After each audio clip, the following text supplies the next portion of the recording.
दिवाळीला कोणीही गावाकडे येत नाही, परंतु जत्राला जे सुरत असो, मुंबई असो, पनवेल असो, सगळे लोक यात्रेनिमित्त इथं जमतात. सगळ्यांचा प्रेम भाव एकत्र येतं. त्यानंतर आपल्या गावातले सर्व लोकांनी जत्रेसाठी, हंगाम्यासाठी एक प्रेमाचं, आपुलकीचं नातं जे आहे ते वाढत जातं.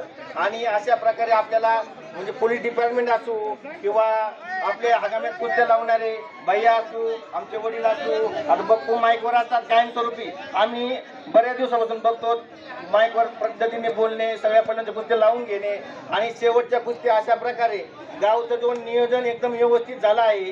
रात्री पण छबिना जो झाला 12:15 पर्यंत, आपला 12-12:15 पोलीस डिपार्टमेंटने आपलं सहकार्य केलं. कोणाचा वाद नाही. आज संध्याकाळी तमाशा आहे. सगळ्यांना विनंती करतो की तमाशा पण आपल्याला चांगल्या प्रकारे आणि फ्रीमध्ये ठेवलेला आहे वेळेस.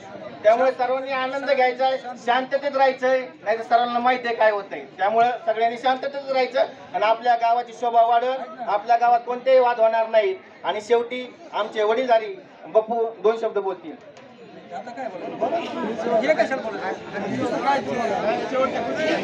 शेवटच्या